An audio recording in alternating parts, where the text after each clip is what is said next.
my family, for my friends, for all those that we've lost our say. This is a message, this is for you. Never forget the Lower East Side Crew. Amigos de Vila, ya empezamos el 2016 con muy buenos eventos y mucha energía, y el chamuco nos está atascando de eventos este año, y ahorita estamos con Agnostic Front. Hello, bro. Hey, How do you feel? Being good. How do you feel to stay here in Monterrey? I feel great, and I love Monterrey. This is not our first time. We've been here a few times, I believe at least 3 times for sure. And I always love the shows here. I love the city. It's a nice place. Yeah. We know that yesterday you played in Mexico City and was sold out. Yeah, it was a crazy show. What was the experience? It was crazy. It was great. The people were energetic. It was amazing. The sound was another world, you know. Then that's the part that, you know, we're trying to perform our best, and it's hard sometimes when you don't, you know, everything is a little wild. But I love the show there. You know, like, I don't know, they put barricades. I don't like barricades and stuff like that. Yeah. I prefer the people with me right there on the stage, you know. That's what hardcore's about. But the show was great. The people were fantastic, and it was an amazing experience. Yeah, we know that you bring a new album. Yeah. It's the American Dream Died. Yeah. What is the concept of this new album? What is the process? The concept is, you know, it's just a statement, you know, like, I'm from Cuba. I'm from Cuba.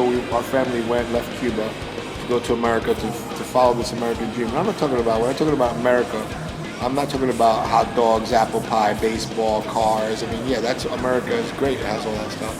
I'm talking about constitutional values, freedom, your rights, and all that stuff. Little by little, I feel like all that's been taken away. You know, disrespecting the Constitution of the United States of America, stuff like that. That's what I'm talking about. You know, I'm talking about like those constitutional values and your rights as a human being being stripped down, as in the American dream is not what you would think. Yeah. Well, and who was the process of the album in the studio? Oh, this was the fastest record we ever recorded in the studio. It was fun because we had 7 songs that we knew, and then the other 7, I think, or whatever, I don't know how many are on the record to be exact, or 6, or I know there was 9 songs that were a surprise. Okay. That the band didn't really hear to the recording, and that's the crazy, energetic, wild, chaotic songs. And we wanted to do that purposely. Like, listen to the song now, one time to practice, one time recorded, that's it. And that's why you got that really cool old school vibe. Yeah. Well, it's so many years in the road, so many years in tours. What is the best experience and bad experience about that you remember?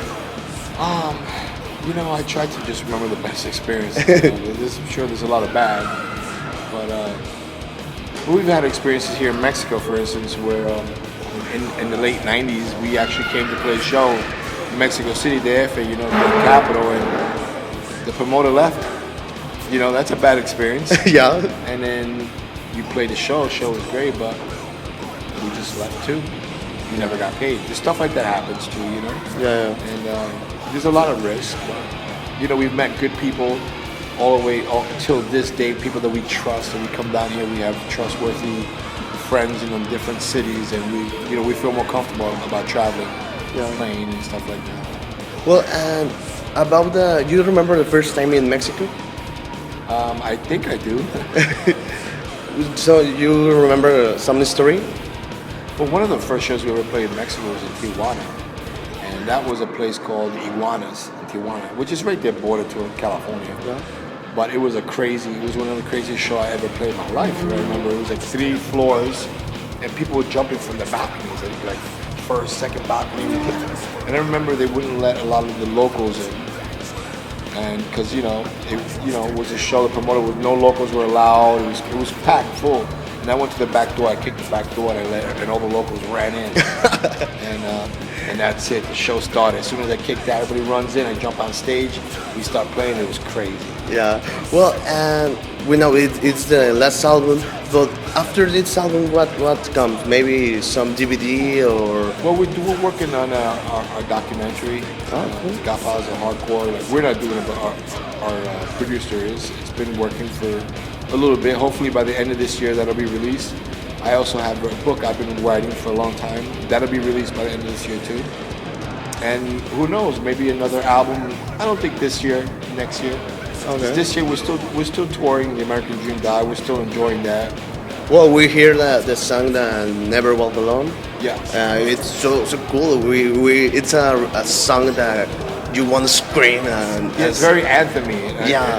And I still feel like we need to still play some of these songs and get it going. Get it to that anthem kind of value. so cool. Well, to finish, do you want to say something to the people in Monterrey? Oh yeah. It does. Thank you. Thank you for the shows. Thank you for coming out to not just our show, just supporting hardcore worldwide, hardcore here in Monterrey.